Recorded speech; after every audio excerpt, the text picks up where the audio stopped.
بسم الله الرحمن الرحيم.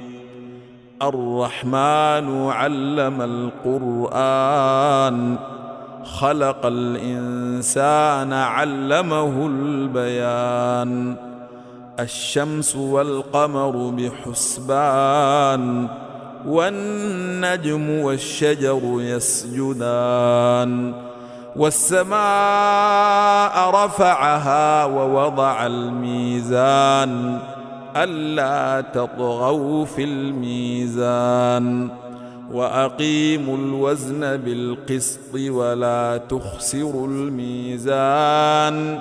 والأرض وضعها للأنام، فيها فاكهة والنخل ذات الأكمام، والحب ذو العصف والريحان.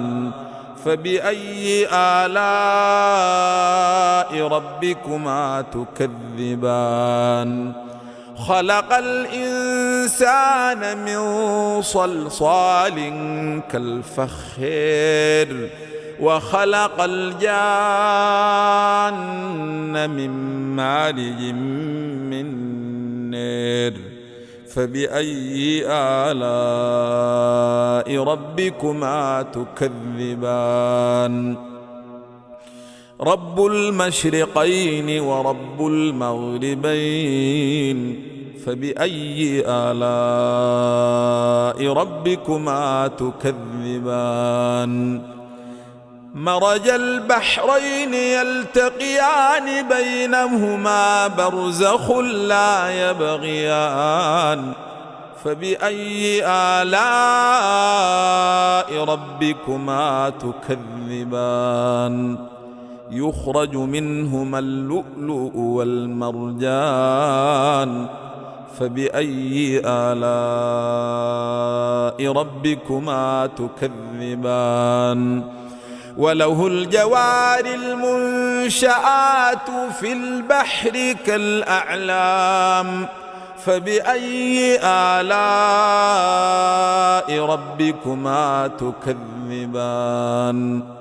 كل من عليها فان، ويبقى وجه ربك ذو الجلال والإكرام. فبأي آلاء ربكما تكذبان؟ يسأله من في السماوات والأرض كل يوم هو في شأن. فبأي آلاء ربكما تكذبان؟ سنفرغ لكم أيها الثقلان.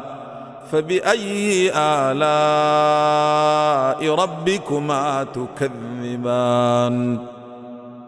يا معشر الجن والإنس إن استطعتم أن تنفذوا من أقطير السماوات والأرض فانفذوا، لا تنفذون إلا بسلطان. فبأي آلاء ربكما تكذبان؟ يرسل عليكما شواظ من نار ونحاس فلا تنتصران. فبأي آلاء ربكما تكذبان؟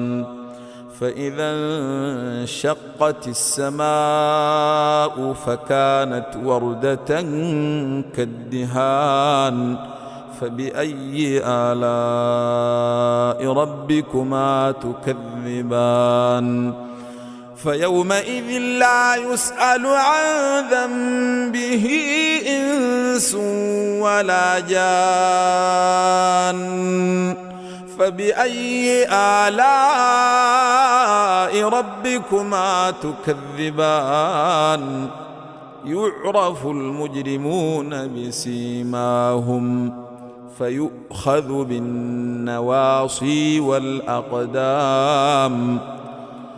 فبأي آلاء ربكما تكذبان هذه جهنم التي يكذب بها المجرمون يطوفون بينها وبين حميم آن فبأي آلاء ربكما تكذبان ولمن خاف مقام ربه جنتان فبأي آلاء ربكما تكذبان ذواتا أفنان فبأي آلاء ربكما تكذبان فيهما عينان تجريان فبأي آلاء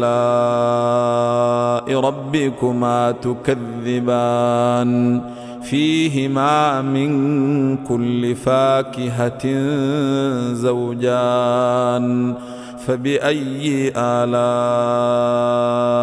ربكما تكذبان متكئين على فرش بطائنها من استبرق وجنى الجنتين دان فبأي آلاء ربكما تكذبان فيهن قاصرات الطرف لم يطمثهن إنس قبلهم ولا جان فبأي آلاء ربكما تكذبان كأنهن الياقوت والمرجان فبأي آلاء ربكما تكذبان هل جزاء الإحسان إلا الإحسان فبأي آلاء ربكما تكذبان ومن دونهما جنتان فبأي آلاء ربكما تكذبان مدهامتان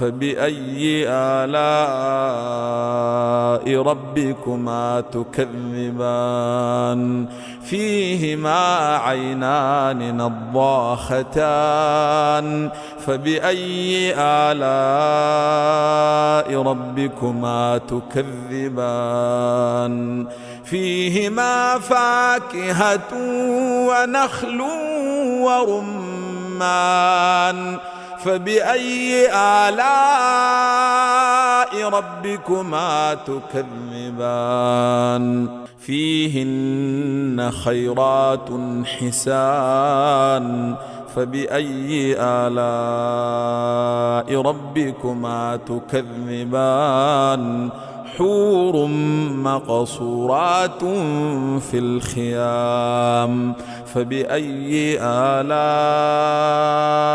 ربكما تكذبان لم يطمثهن إنس قبلهم ولا جان فبأي آلاء ربكما تكذبان متكئين على رفرف خضر وعبقري حسان فبأي آلاء ربكما تكذبان تبارك اسم ربك ذي الجلال والإكرام